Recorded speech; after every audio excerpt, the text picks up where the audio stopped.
welcome everybody to the Magic Beans podcast. We are back again for episode number 181. I'm your host tonight, and my name is Shorty, and I have just one bean on the line in the form of Chewy. How's it going, mate? Good, mate. Good, but I think we need to stop and start recording all over again because you didn't introduce yourself as Pro Tour competitor, Shorty. So it's been lonely at the top for me, right? As the only bean that's experienced, Pro Tour gameplay. Pro Tour. Yep. Yeah, exactly. And now, you've joined me. You've experienced it. Sounds like you had an absolutely amazing time. I can't wait to sort of unpack it. But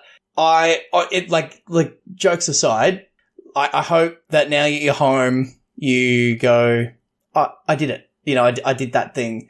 And because it's a massive achievement and, you've been playing Magic for all this time and how many PTQs and top 8s and everything and being able to get to a Pro Tour or sure, different game doesn't matter, right? It could be Warhammer, it could be a sporting event, whatever, to do anything at the highest possible level, is a massive achievement. So I want to kick off the podcast with saying that is awesome and please give yourself just 5 minutes to just bask in that because you deserve it. Well, thanks, mate. Yeah, it's good. I definitely competed at I don't even know if I'd call it competing. I attended a Pro Tour, and as I'm sure we'll get into, I did not do very well. But you didn't have 0 in the win column, so no, I didn't. You very definitely competed.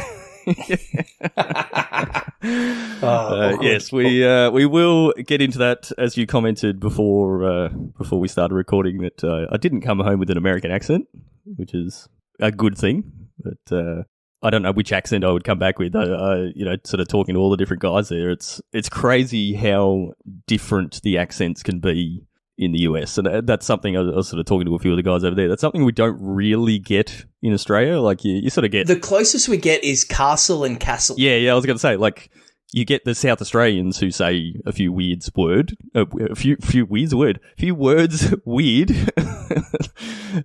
other than that, you get a bit of variation in our accents, but generally we all sound mostly the same. Yeah, there's America, a few things like me. Queenslanders say A and things like that, but look, much smaller populations probably like that. And it's like you can literally go 2 blocks in London and people sound different. It's very, very interesting and just not something we experience here, as you said. So Anyway, tonight we're going to spend a fair bit of time talking about my US trip and a bit of Battle Spirit Saga and that sort of stuff. And I guess just sort of do a little bit of a wrap of the year and I guess sort of chat about how the year's gone and where we're at, that sort of stuff. And this will be our final podcast for the year. We are very, very close to Christmas, as my kids keep pointing out to me. It's we're now at it's only 4 more sleeps until it's Christmas. So as my bank balance keeps pointing out to me. Yes, definitely feel like that especially after my trip to the US. Very poor timing. But, this will be it for this year because we'll be all, having holidays and having well-deserved breaks and that sort of thing. Although you are, as you told me just before, you are basically working through the Christmas period, taking one for the team. Yeah, it's my turn. Yep. Yeah. Which is, it's a shame, but, like you said, someone's got to do it, and I'm sure your team will appreciate that you're the person doing it this year. But before we get into any of that, you'd hope they do. We do need to shout out our awesome sponsors who've been with us through thick and thin for a few years now. So tell everyone about Josh and Pat's MTG Bazaar, Chewy. Absolutely. So Josh and Pat's MTG Bazaar are the official sponsors of the Magic Beans podcast and our tournament series. They are a Facebook auction group with nightly auctions, win it now lots, claim lots. They run a lot of giveaways. And you can find those guys at jpmtgbazaar.com.au. That will take you directly to their Facebook page where you can get bidding, pick up some amazing deals on physical Magic cards. Their full-time auctioneer means that you have their full attention. They have the best communication and shipping going around. So go over jpmtgbazaar.com.au, outbid your friends by $1 and tell them that the beans sent you. Very good. And yeah, speaking of beans and giveaways, I don't know if you saw, but our current invitational champion, Plunksy, the reigning champion, got to design the special token for being the Invi champion that Pat would give out. And chose the Goblin Shaman, not Shaman, Shaman token that goes with Fable of the Mirror Breaker. And Pat went and actually got a custom artist to do this. So he's used previously, was it Katie? What's Katie? Someone? Yep. Who's done a lot of the tokens in the past that have been quite sort of, I guess, like comic style.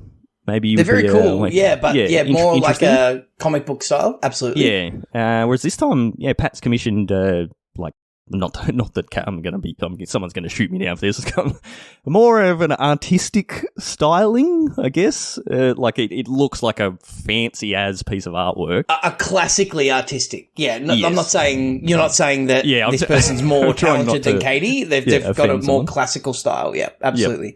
Yep. So very cool piece of art. And, you did say it's Fable of the Mirror Breaker, though, right? But if it's a shaman, shouldn't it be Fable of the Mirror Breaker? Anyway, moving on. It should be. It ends in an E. No, it ends in an E. So it's calling out the Fable. Ridiculousness of the English language. What can I say? It's Fable. If it ends in an E, then the first vowel says its name. So it's A. So F-A, Able, Fable. Yeah, that's right. Shaman. Yeah. That doesn't end in anyway. Yep. All good. English is weird. And I'm a bogan, so whatever. Deal with it. Anyway, is now the time to tell you that people from Ballarat have weird accents? No, yeah. This cool piece of art, Pat did a giveaway and gave the original piece of art away this week. It actually went to Autolycus from our Discord. Congrats, Otto. To win That's that. Huge. So it's getting sent over there. But it's really, really cool art. So I think Pat was saying on the video that he did for the giveaway that he's potentially looking at getting some prints of it done from the artist to, do more giveaways or playmats or things like that. So keep an eye out for that. It's beautiful. But it really is. Very, very cool art, and massive congrats to Autolycus for picking that up, because that'd be pretty sweet to put up on the wall. And it just goes to show how good jpmtgbazaar.com.au is in how much they give away to the community. Absolutely. All right. Well, shall we get into my very, very whirlwind quick US trip? It seems like you packed a lot into it. We were following along on, on the socials and all the rest of it, and you were giving us a few updates along the way directly. So, first of all, tell us how. I know you and Cracker did a cast, how you qualified, but just recap on how you got there, and then we'll talk about, actually being there. So, Battle Spirit Saga, we've talked about that, new game. It's pretty fun, pretty cool. Maybe good Christmas idea. Go to your local game store, buy some decks, learn to play a new game over Christmas, and then you can, beat Shorty at the next FNM. Won't be hard. But how did you qualify? Yeah, so flew up to Brisbane a month or so ago and played in a Grand Open, which is sort of I guess the equivalent of a GP, a Grand Prix sort of thing. And did pretty well there, and that was enough to earn me some cash and a qualification for their Pro Tour, which originally I was not going to go to. It was the week before Christmas and in the US, and it was kind of super expensive and not really worthwhile. But upon looking into it further, there was another Grand Open that was being held in Atlanta the weekend before. I'm a massive Atlanta Falcons fan. Turned out there was a home game on that weekend as well. The stars are aligning, Shorty. Stars are aligning. Looked a bit more into flights and managed to sort of figure out, okay, with a bunch of Qantas points, which I've sort of had stored up, I could actually do it at a reasonable price. And just kind of everything aligned, and went, all right, well, let's do it. This first time, like you said, Chewy, you've been playing Magic forever, and this is the first time I've qualified for a pro-level event. And, thought, let's give it a crack, which I went and did. Amazing. So, flew into Atlanta, or flew into LA and then... Yeah, into LA and then, over to Atlanta. And, played in the Grand Open the first week. Got to stay with some guys who I'd sort of touched base with, Cam and Eric from The Absolute BSS podcast. Awesome name. Absolute BSS. Great very, name. very, very good. Yeah, these guys are kind of where we were when we first started. Their tagline for their podcast is for the casual competitive player. Okay. Which is basically what we were like for the casual competitive casual or whatever it was, right? Yeah. So for people who want to play seriously, but also have a bit of fun and play casual on occasion, that sort of stuff. They're guys that work full time like us and play on the weekends and into it and would like to do well at tournaments, but aren't dedicating their lives to tournament play and that sort of stuff. So top blokes, really, really cool. They were nice enough. Never met me before. They met Royce in Utrecht in the Netherlands when he went over there for the PT over there. Okay. And without ever meeting me, they were nice enough to go, yeah, sure, you can stay in an Airbnb with us. So awesome blokes, had a great time with them. They certainly opened my eyes to how weird America is compared to Australia. Yeah, it's a strange country. The economy and they do things differently. Absolutely, yeah. But if you're interested at all in getting into Battle Spirits and just sort of learning a bit more, they do their podcast on YouTube and then release an audio version of it later. So yeah, go and look them up. Absolute BSS on YouTube or on Spotify or wherever you find our podcast, you'll find theirs there. Yeah, shout out to those guys as well. Like any other Aussie content creator. They're not Aussies, they're Americans. Well, I thought you said they were from Adelaide. No. So that was another. So there were two other Aussies who went over to the same events as me. Way, who I believe you have. Way's a Magic player as well. Yeah, been kicked around the Melbourne scene a bit. Yeah. Yep. Plays a whole bunch of different games. And then a guy named Akura, or his name is actually John, but goes by Akura. Who's comes from Adelaide and right, okay, wires crossed. Yeah, sort of dabbled in Magic a little bit and played a bunch of other games as well. So yeah, got to sort of catch up with those guys over there as well. But no, Cam and Eric from the Absolute BSS podcast, they are Americans from Nashville. Nice. And, okay. Top blokes. So it was awesome of them to out of the blue just never met me before, let me come and stay with them in an Airbnb. So. That's amazing. Yeah. Community. Into Atlanta. That's so good. Yep. So I know that, as you mentioned, you're a fan of the Falcons, but before we get to what was probably the highlight of your trip is seeing a Falcons game, how'd you go? What was the tournament like? How's the venue? How did your deck feel? How'd you go? Yeah. So the tournament was held at the CNN Center, which is in Atlanta. As in the television station? Yeah. So okay. It's almost like a big shopping mall, but it's actually like CNN headquarters. There's like a food court and all that sort of stuff there, but there's also hotels built into it. And the tournament was held in the atrium of the hotel, which is like, there was 3 big towers around of hotel rooms. And then in the middle of that is an atrium, which I don't even know what it is, but it's like a big open, airy section. Yep. It's an atrium. Yep. Yeah. Which I didn't even know the word atrium. Are you in construction? Okay. Yeah, we don't build atriums. Anyway, it was actually really cool. Like you were just in this massive open. You weren't in a dingy little stinky room with a bunch of nerds. You were in this big open, airy place with heaps of natural lighting and tall hotel buildings all around you.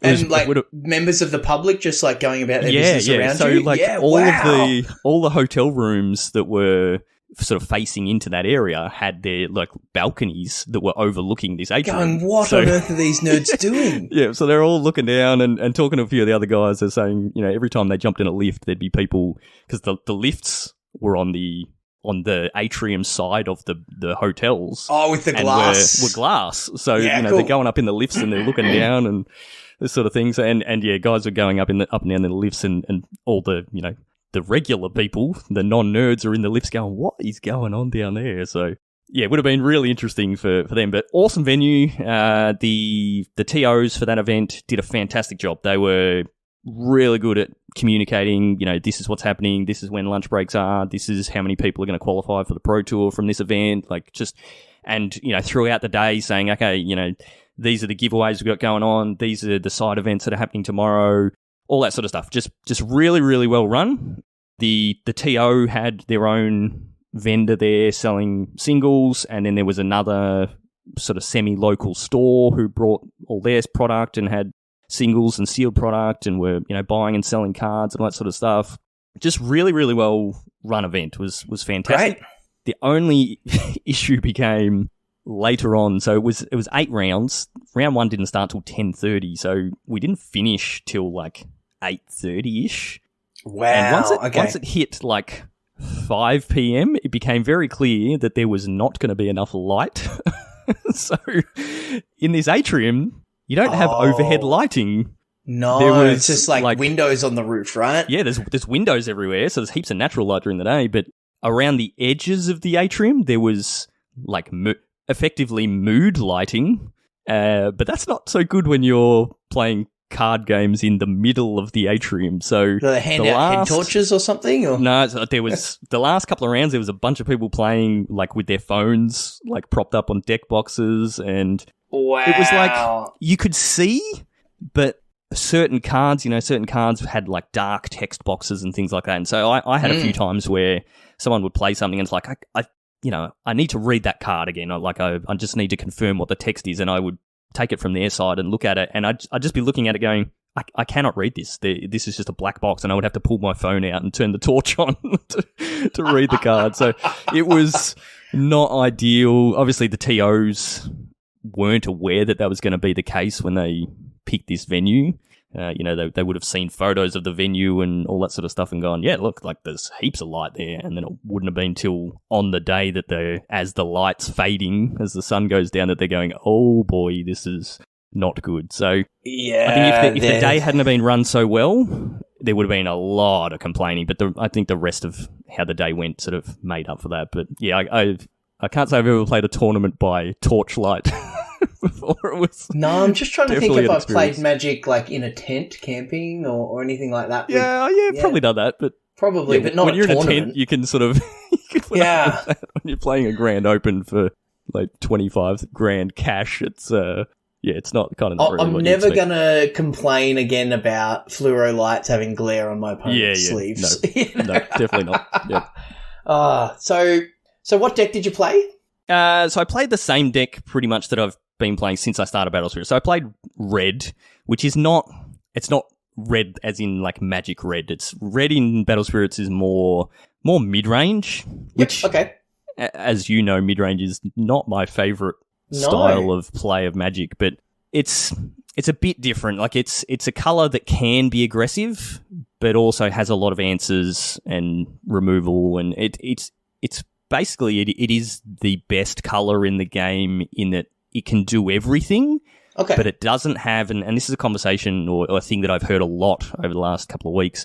In Battle Spirits, when you're building your decks, a lot of the decks have what people refer to as a high roll, and I guess it would be the same in Magic, where if you get that perfect opening hand, it's like the ceiling, right? The ceiling of the deck. Yeah. If I get the hand that I want, that this deck is built to do, I can basically kill my opponent on turn 2 or 3 or whatever, or it just just goes off. Like you just generate so much value that there's no way your opponent, doesn't matter what your opponent's doing, they can't beat you. Is it a case of like the game is actually like finished and you're shuffling up at turn 2, or the game is you're so far ahead that the game's practically over? Yeah, it can be that. There are some really, really fast decks that can do that. Yeah, but there's other decks where it's like I've generated so much advantage over the first 2 or 3 turns that this game is over. Like it may take a little while, but there is no chance you can come back. And the red deck doesn't have that. It is just mid range. It's like doesn't matter what you're doing unless my opponent has their crazy high roll. I'm always going to be in this game. Yeah, which is not the style that I generally play. So it's been a bit odd, but you usually gravitate towards the glass cannons, right? Exactly. Interesting. Different game though, like that's completely understandable. Yeah, but it's what I've played through all the tournaments that I've played, and it's kind of, which I'll touch on a little bit later. I haven't tested at all for any of the Battle Spirit stuff that I've played, and so it's kind of been a case of I know this deck. It is always going to be well positioned. It's it's updated a bit over the time. Like it literally is Jund. It is the Jund of Battle Spirit. So how'd you go? How'd you end up? Despite playing in the dark? Yeah, I was happy that I picked that deck. It was a good deck for the day. I ended up 5-3. So it was eight rounds. Yeah. Which got me 40th out of 137, which I was certainly happy with it. I was a little bit annoyed. I thought I was locked for top 32, which got you cash. I lost in the last round. I was playing on table 12. I was right up there. All the 2 losses that I'd had to that point, they were both playing like on table 5 and above sort of thing. So my breakers, I assumed my breakers were really good. Should have been my losses, good, right? Yeah, went to really good players. I lost my last round. I got paired in my last round to my absolute worst matchup, a matchup that is almost unwinnable for my deck. Okay. Unless I do get a very good start. But yeah, pretty tough matchup. And the guy I lost to actually finished second. He came second in the tournament. So, I finished the day going, okay, well, all 3 of my losses were to people who are in the top 16 of the tournament. I should have really good breakers. And then the final standings came out and I was 40th. And I was going, what is going on here? And I looked at the standings and a 5-3 record finished in 20th.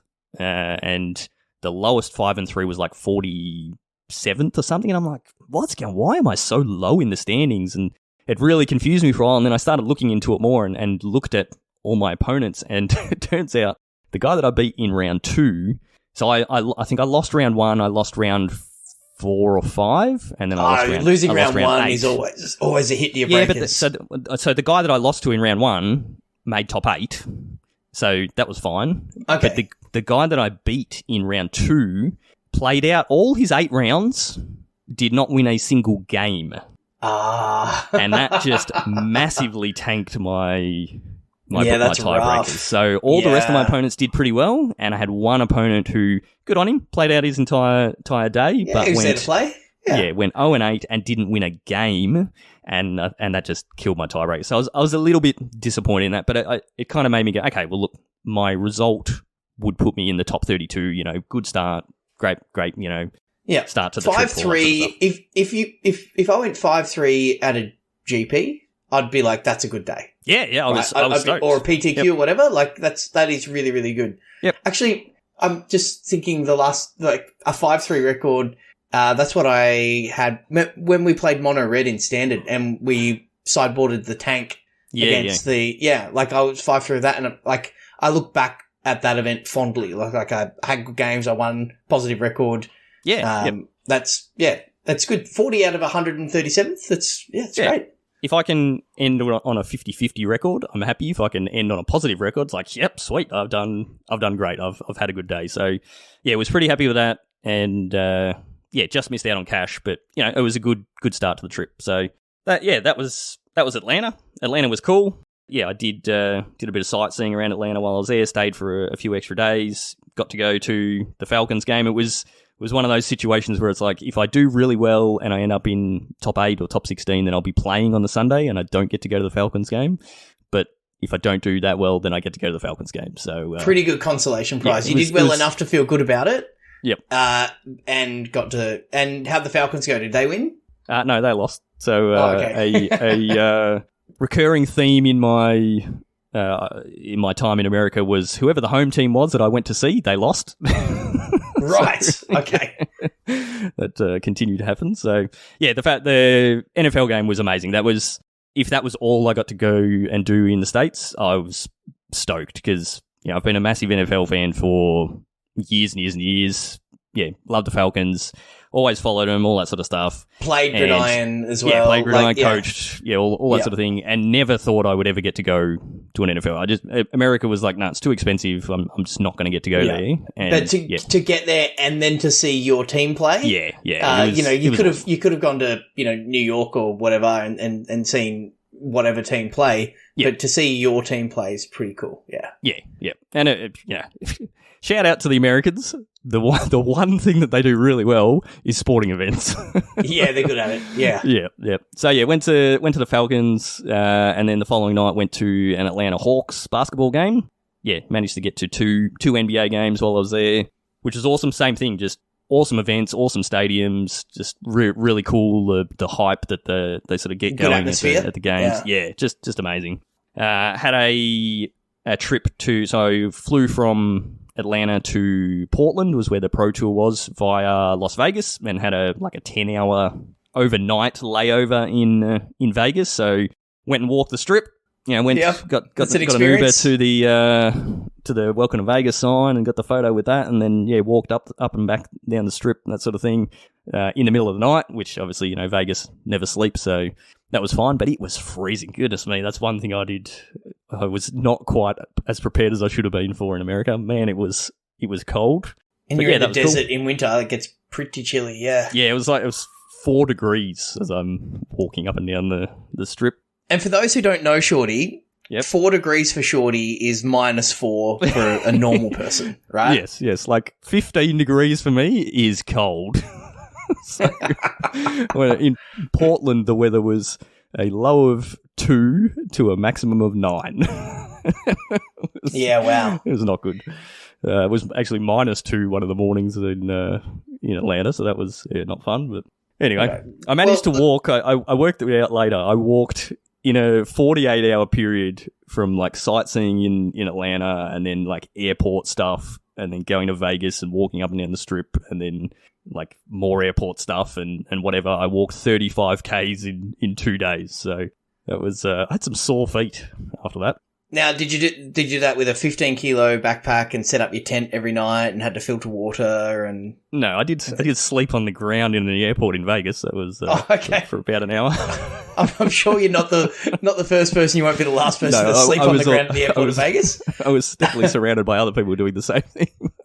Yeah. Yeah, that was an experience. I tell you what, I don't know if you've done, your hiking trips and you go out kayaking and that sort of stuff on your own, but traveling on your own without kids is a very different experience when it's just I just do, what I want, and I go to the airport and I don't have kids hanging off me. Yeah, doing it without kids would be easier, yeah.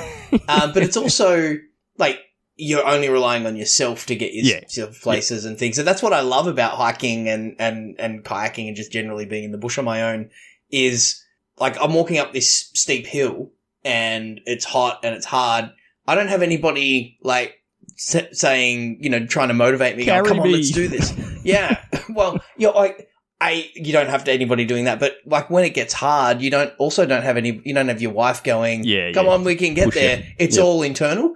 And I guess navigating a track or a river or a creek or whatever, trying to, not get lost, hiking would be a similar sort of scenario to a city in another country. I need to get from downtown Atlanta and trying to not get mugged. Yeah, things like that. Yeah, exactly. So it's which was a very constant threat. Yeah, absolutely. Well, look, I have faith in your scavening abilities, so I think you'd get away, but that's all right. So you mentioned Portland. Yes. Yep. So that was the main event, right? Yeah. So Grand Open Atlanta and then Pro Tour Portland, and I was super excited. Like you said, you've been to a Magic Pro Tour. It is anyone that I mentioned, obviously sort of leading up to it. People are asking, it's oh, I'm not here next week for work. And it's oh, where are you going? And it's I'm going to America. And what are you going to America for? I'm going to play cards and in a Pro Tour. And as soon as you say, it doesn't matter what it is, as soon as you say Pro Tour, it's oh, wow, that's awesome. People are super excited about it. They got no idea what it is that you're doing, but it sounds impressive. So, going into that was very, very excited that, I got that opportunity. Yeah, decided to run back the same deck. I had a couple of other decks I was looking at, but same thing. I was on my own. I was unable to do testing. I didn't have anyone else to test with. I was testing. I would just play 2 decks and play the 2 things next to each other and basically play against myself. And I was able to do a bit of that in Atlanta, but once I got to Portland, sort of where I was staying, I couldn't really do that. Plus, I wasted a bunch of time with my travels getting, and going through Vegas, all that sort of stuff. So I got to Portland and it was basically like I said earlier, the deck is a good deck. It was actually a good choice for the weekend. Red performed pretty well for the weekend, put a few decks into the top 8. Slightly different list to mine. I did tweak my list a little bit, which changed my mindset, and I'll touch on that soon. But Okay. yeah, I tweaked the deck to be a little bit more aggressive, thinking that would have a better tactic or sort of game plan against a couple of the decks that I was expecting to be more prominent at the event, which was a good call, but I'll touch on a little bit later why that was an issue. But yeah, was generally happy with the choice going into it. But I think I guess I'll just talk about it now. Yeah. Go. So in Battle Spirits, I've mentioned this before. You, as you know as well, Chewy, you've played a little bit. Mm-hmm. Your life is represented by the cores that you use to, which is also your resources, right? To summon your creatures. So you start off with 4 cores that is effectively your mana, and you get an extra 1 every turn. But your life is also represented by these cores, and as someone attacks you and takes your life, that life then goes into your reserve of cores to cast stuff. So as you're being damaged through the game, you're actually getting effectively more mana. It's like if I attack you in Magic and I hit you for 1, you go and fetch a basic land and put it into play, so you've got an extra mana for the next turn. So it's a real tightrope sort of balance. Yeah, it's a real balancing act of like, I want to be attacking you because obviously I need to win, but if I attack you too much and too quickly, I'm giving you heaps of resources for the following turns. And it's like a game within the game, right? It is. It's coming from Magic. It's the thing I've struggled with the most, and this is where I went completely wrong in how I played this event. I got myself into a mindset of, okay, I'm changing my deck to be a little bit more aggressive, and I approached the games in the wrong way. I approached the games going, right, I'm playing aggressive. I need to, drop a bunch of dudes and just attack as quick as I can, and that's not how I should have been playing the deck. I can be more aggressive, but you want to be more aggressive in committing to the board, but you need to find the right times to attack, and you need to sort of look at, okay, if I attack you with 1 creature and I'm giving you 1 core next turn, what does that mean for your next turn? But if I attack you with 3 creatures and give you 3 cores for next turn, well, that just completely changes how much you can do next turn. And so often I would have these aggressive starts, give my opponent heaps of resources, and then just not be able to close out the games. And that was right. My mindset of, I've changed my deck to be more aggressive. I need to be more aggressive. And I didn't realize that I was doing that until late in the day. And it was like, why am I doing that? And I'd started sort of looking back on my matches going, I've just been playing these completely wrong. I did also make a ton of just bad mistakes. It was just dumb things where you cast the spell and then you go, why did I cast that then? That was the worst time to cast that spell, and now I've cast it and I've just thrown away that card for basically nothing. So, yeah, do you think that was like the travel and I think, and you were just... I think the lack of testing, the night in Vegas where, effectively I was awake. Like I literally slept for an hour on the floor in the Vegas airport, and I walked 35 Ks in that 2-day period. Not the best prep.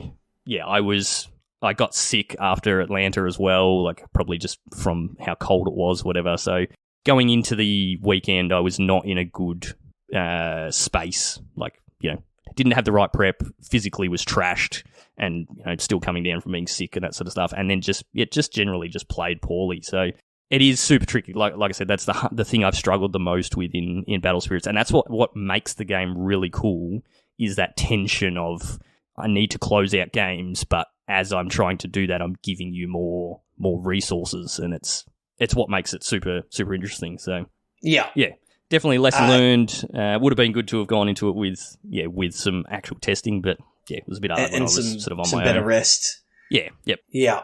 Yep. So okay. How'd you end up? So I ended up 2-5. There was 7 rounds, and one of those wins was a free win. My round 1 opponent didn't show up. So I started the tournament with a win, and it was like, sweet, free win. Opponent didn't show up. Awesome. And then it's my day. Here we go. Yeah. I just lost. I lost like 3 in a row. So I was like 1-3, and then finally managed to get a win, and then lost my last round or whatever after that as well. So it was pretty disheartened and disappointed, and as soon as the last round was finished, I went straight outside and called Cat. Call Cat. Like, it was timing wise, it was good, and just get the kids on a video call and just just talk to the people I've been missing, sort of thing. And it was like, yep, I'm done. I'm tired. I'm ready to go come home. Yeah. Okay. Yep. So 103rd out of 120. So it was definitely not where I wanted to be.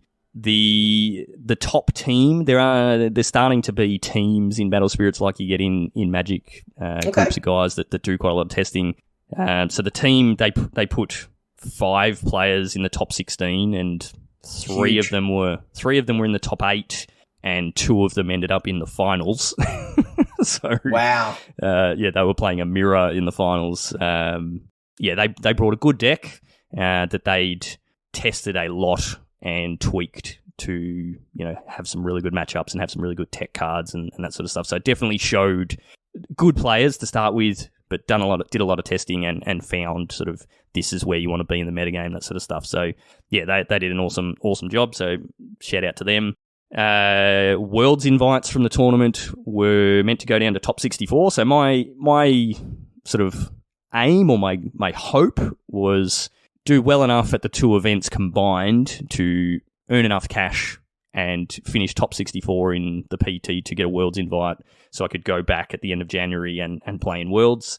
Missed out on that and didn't get any cash either, so we'll not be going to Worlds. But we then found out later that not this year at least. Yeah, the Worlds invites are actually passing down. So from the 3 PTs they've had this year, obviously there's a bunch of people that have finished top 64 in all 3 events, so their invites were being passed down for the 3 making sure they're seeding things. Worlds really well. Yeah, exactly. Yep. So I found out this morning from the PT that I played in, the Worlds invites got passed down to 102nd. Oh no! And I finished 103rd. Oh, dude, that's rough. Akura, the guy from Adelaide, finished 104th. Oh. Okay. So I mean, even if I got it, I wasn't gonna go. Like it sort of made me realize this week. It's like it's a lot of time away from the family. It's time away from work. It is super expensive, and unless we're 40, not 20, right? Yeah, exactly. Yeah, unless I earned a bunch of cash and it was like, yep, this is a free trip back to the States. Like it's just sort of not worth it. So shout out to Rolling Royce. He got his Worlds invite passed down from his trip to Utrecht. I think he finished 70th over there, so that was a pretty easy pass down. But I don't think he's going to be going as well. But yeah, it was pretty classic to finish 103rd and have the Worlds invites go down to 102nd. Yeah. That's pretty funny. Rolling Royce probably needs to start a team with I know up in his neck of the woods there's a good little BSS BSS community. So get on that team action and we'll have a better showing next year for sure. Yep.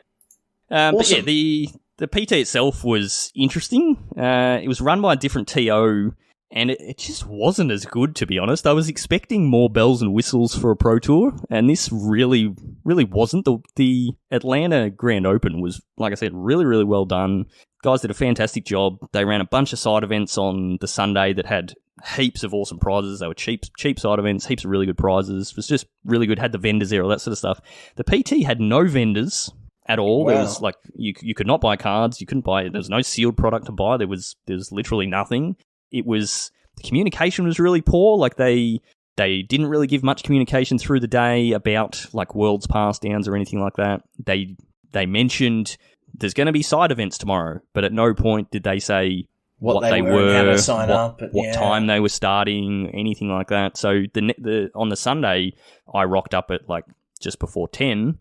And I go over to, one of the judges that's sitting there. It's like, so side events? They're like, oh, yeah, I think we're doing drafts, but I don't really know yet. We'll probably announce something soon.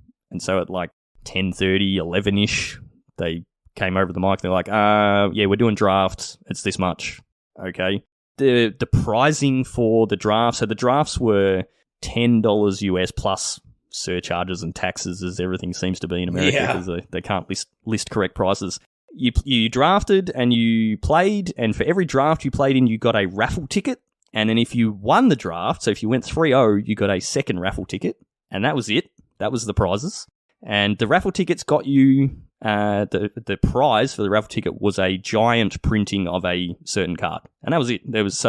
You did the drafts, you got nothing for it other than the cards, and then you got a raffle ticket. And that was it. There was no promos, like Battle Spirits has like promo packs and all sorts of stuff that they could give out. And there was nothing. It was actually really poor and really quite disappointing. The Pro Tour that Royce went to in Utrecht, they put on free drafts. Like you could play free drafts, free sealed all day, and they gave out promo packs and prizes and things like that. And it was an awesome event. And I think that's what happened at the PT that you went to, like for Magic back in the day. Well, there was a player dinner the night before. Yep.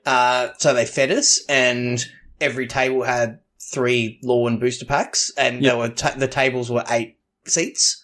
And then the side events were quite cheap and really well supported, and there was a lot of so it was not. And you've got your Pro Tour shirt and and there was like a bag, and I got a what's that green white enchantment that doubles your mana? Yep. Like the Pro Tour promo card, Mirari's Wake, like all sorts of stuff like that. So it was really, really cool. Magic's also done. It wasn't at the one that I went to, but they had like a players' lounge where they had like an area where the players could like hang out and with like tea and coffee and drinks, and like there'd be like I don't know, like snacks. So it was a and obviously Magic organised place changed quite a bit over the years, but it's for a Pro Tour, you do expect a certain level of being an event, right? Like a bigger event, ceremony sort of stuff. So So did they have like feature match areas and things? Yeah, so they did have. So they had stream coverage for the event, which that's they had. Right. For We saw you Atlanta on B-roll. Check out the Discord for that. Yeah, I was on the B-roll in a couple of spots, so that was the extent of me getting on coverage. But they had that, but it was. You couldn't watch. They had a projector set up for the stream, so that was good. You could watch that, but you couldn't actually watch the players playing live. Like they were sort of secluded off. You couldn't even see where they were playing, to be honest. But that was good. They had a projector, so you could watch that, but with no sound, so you couldn't hear anything. But I was honestly a bit disappointed in how the Pro Tour was done and organised, and it wasn't the event that I thought it was going to be, which was a bit of a letdown, especially after how good the Atlanta Grand Open was the weekend before. Yeah, you had an expectation that it was going to be even bigger, right? Also, got to say, I've never been to a Magic tournament where I've been like metal detected and like check your bags and that's the right. That's what we do when you're in Portland. Yeah. So, but I managed to take down one of the drafts. I went in 2 drafts, and the second draft I 3-0'd. So it was a nice way to finish my my Battle Spirit. Yeah, nice. Well done. Yeah. Yep. No, that's really cool. That was the event, and it was all done and dusted. And sounds like an awesome trip. It really does. It was. And like I know you didn't get the result that you wanted at the main event, but it doesn't diminish the achievement of getting there. So like I know it stings a bit when you literally fly up to the other side of the world to do this thing, and you don't do as well as you'd hoped. But the fact that you had the opportunity to fly to the other side of the world to play against the best in the world is an achievement in itself. So, don't lose sight of that. So it's good. Yeah, no, I had an absolute blast. The whole, it was a whirlwind. It was like 8 days or whatever that I was there. It was a lot of fun. I definitely learned some things. There's been a bit of chatter in our Discord about, it really is either a young person's game, like playing anything, Magic, whatever. It really is. It favours young people who don't have kids, who've got a bunch of spare time to put into the testing and that sort of stuff, or people who, are in positions in life where they're able to do all that sort of stuff. And we're just not. Like, I literally didn't test at all.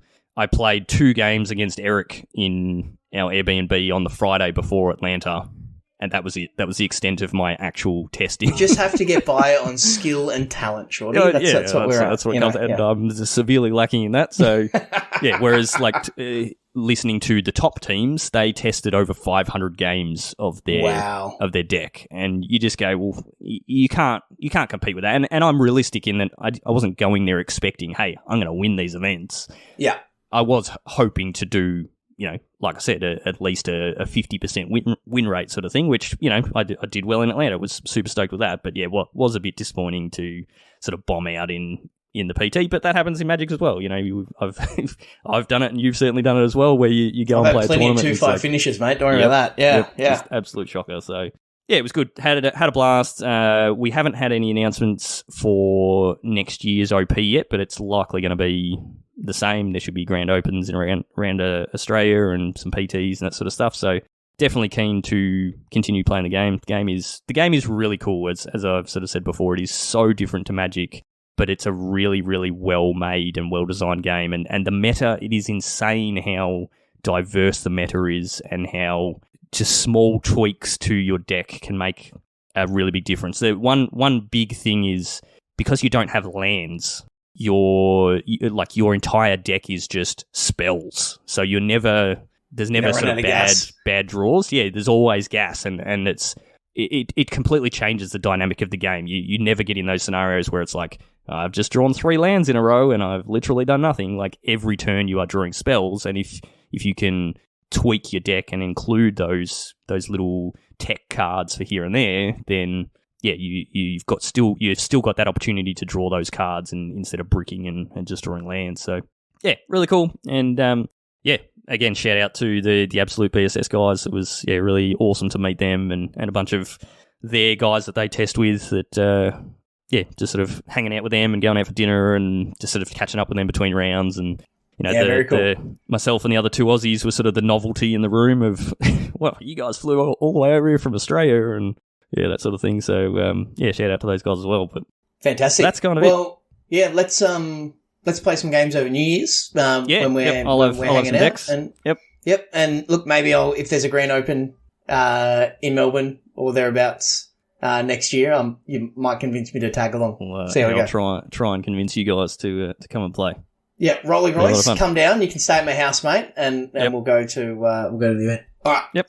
Sounds good. So 2023 Magic-wise, we're a Magic podcast. You would know it after the last 40-odd minutes. But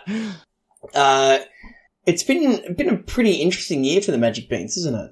It's, and just sort of Magic in general, I guess. Magic in general, yeah. There's been a few things that, like yearly ban cycles and like 50,000 different releases and all sorts of things. There's been some bannings. There's been some, new formats sort of really sort of start to flourish with like Pioneer and things. And then like half the company getting made redundant towards, just before Christmas. And Yep. it's interesting. So like in a sentence, what's your sort of thoughts? Like, how will you remember 2023 from a Magic the Gathering perspective?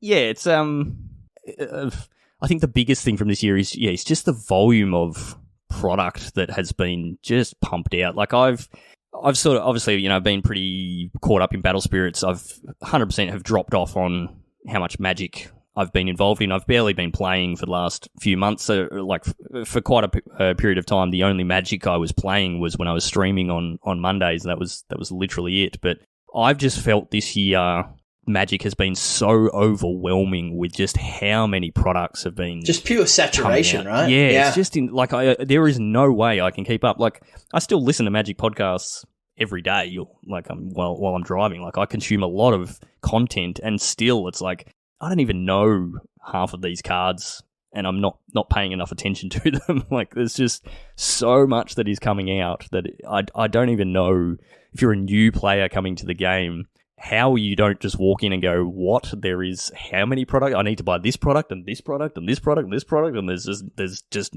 endless previews and secret layers dropping. Like far out, there is just an insane amount, and that is 2023 for me for Magic. It's I think from a like format perspective and the game perspective, I think the game's actually been in a really good place. I think as a whole, the formats have been in pretty good places. They've obviously, done a few bans here and there, but that's sort of more almost to shake things up a little bit. But generally, it's been in a pretty good place through the year.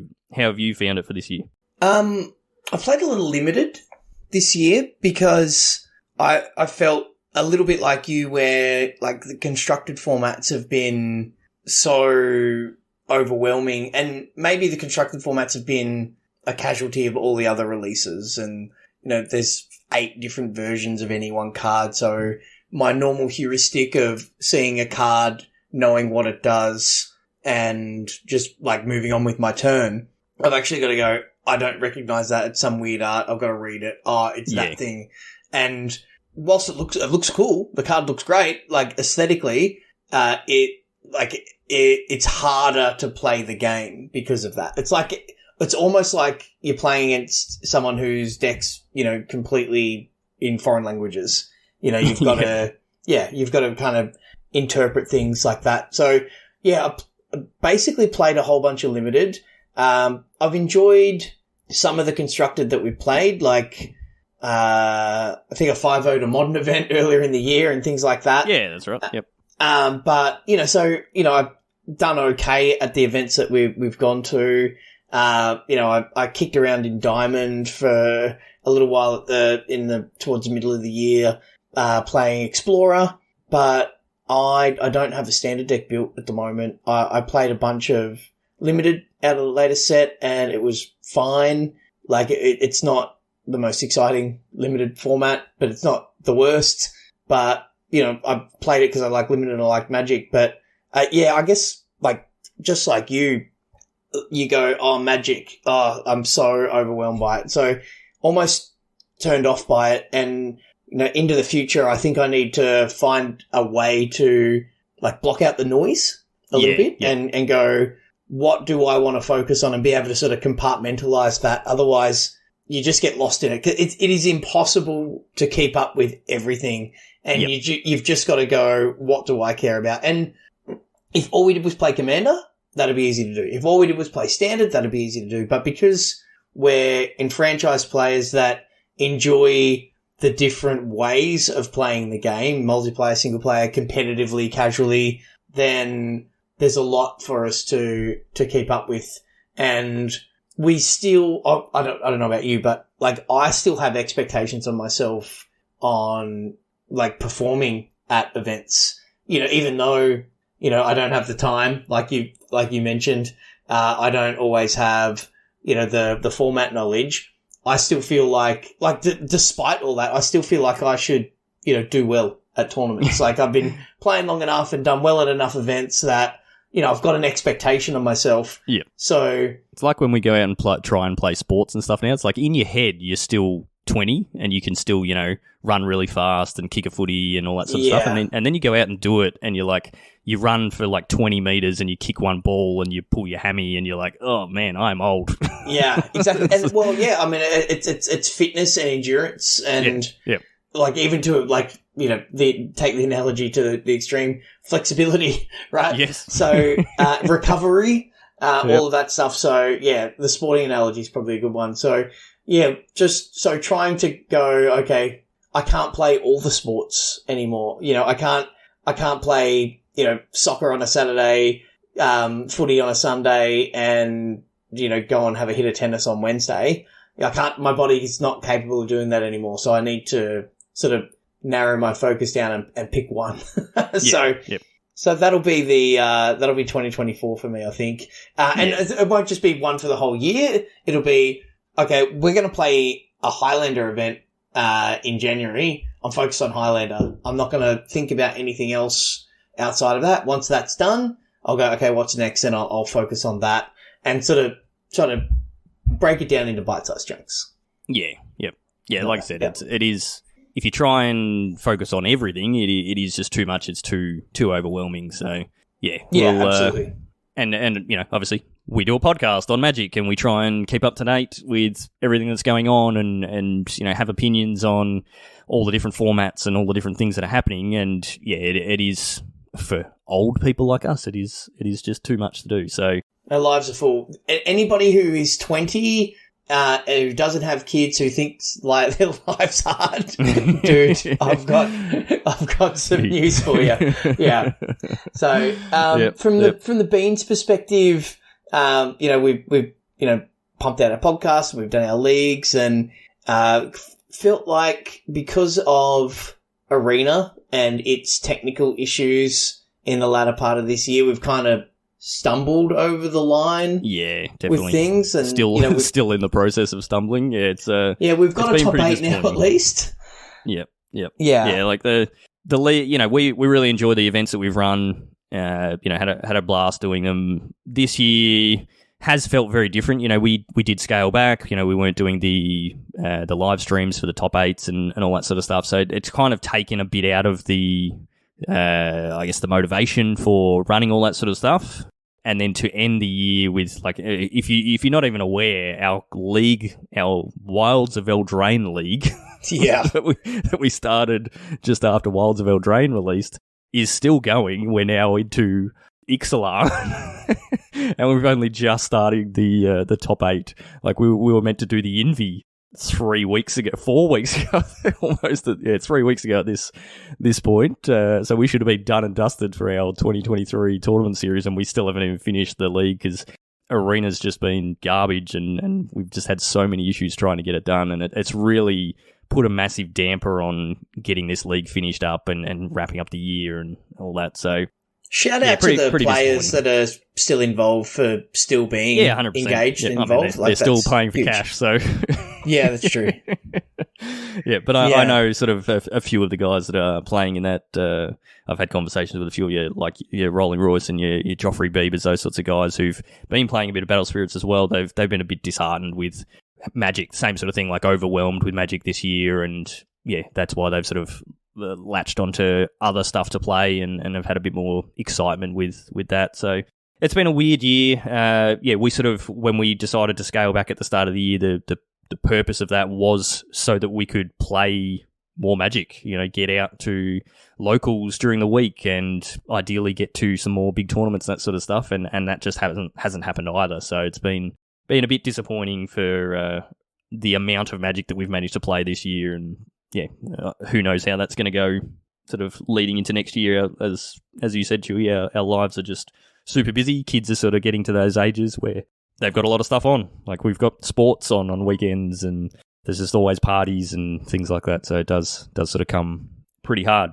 But we haven't had the discussion yet for next year, what the plan is in terms of podcast, tournament series, all that sort of stuff. We'll be making an announcement at some point in the near future. Yeah. We'll chat about that over the Christmas break, and then we'll let everybody know what the plan is for next year. But we will still be running the Envy early next year. I'm tipping it'll probably be Feb, most likely. Like, January's just going to be, by the time people are back from holidays, whatever, January's going to be sort of out. So probably Feb.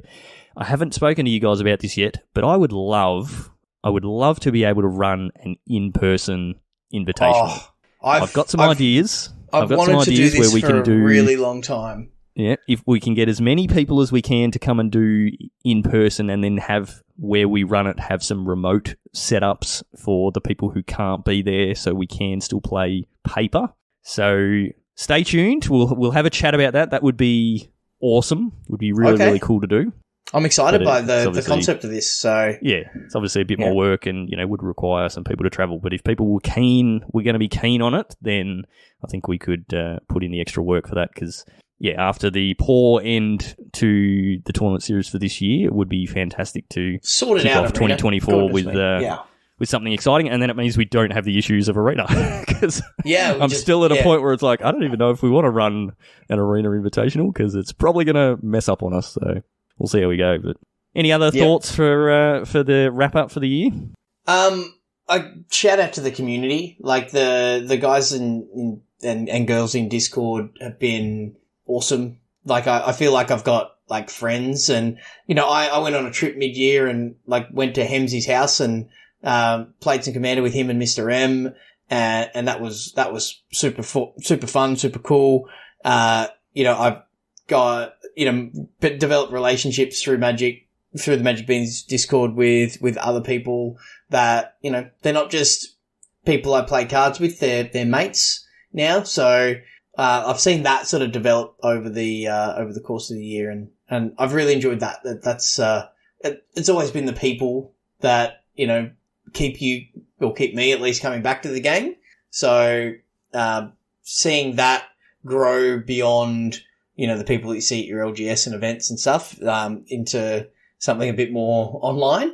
And yeah, it's great. And, you see the regulars in your stream and the banter and things. I think, a lot of people feel that way about, one another. So bit lovey-dovey, bit fluffy at the end, but we love you guys. Yeah, but it's a good crew. Like we wouldn't keep doing this if the, people that we're interacting with weren't people that we enjoyed interacting with. So yeah. Yeah. Great. I mean, we've said from day dot, every time we do one of these sort of wrap ups, it's like 5 years? Was it 4 years? I don't know. It's been a long time we've been doing this for, but I've lost track of time with COVID, mate.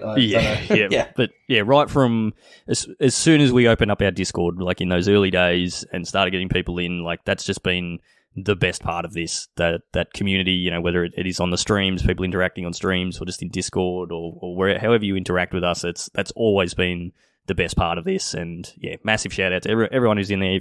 We say it every single episode. If you're not in our Discord, come and join us. It's just an awesome place to be.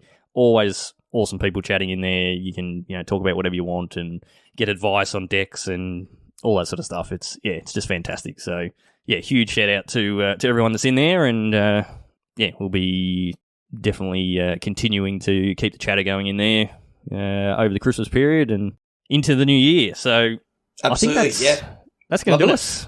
That's 2023 wrapped up. It's been a weird, interesting year for the world of Magic and Battle Spirit Saga and whatever else has been going on. Shout out to Cracker, actually. Cracker's not here tonight. I forgot to mention this at the start. He's gone and got COVID again, so it's going through his whole family. So actually, so does Royce. Rolling Royce has got COVID again. So shout out to those guys. Hope you feel better soon, because it's rest up, and I hope it doesn't. Yeah, hope you don't bring it better by the 25th. Yeah. Speaking of Christmas, everybody listening, Merry Christmas if you celebrate.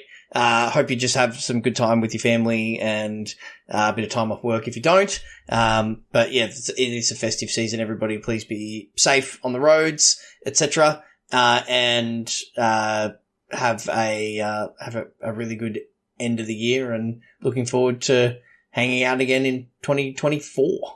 Absolutely. Hopefully you get one of the 5 million Magic products that were released this year in your Christmas stocking. There's plenty to choose from. So. That'd be nice. That's right.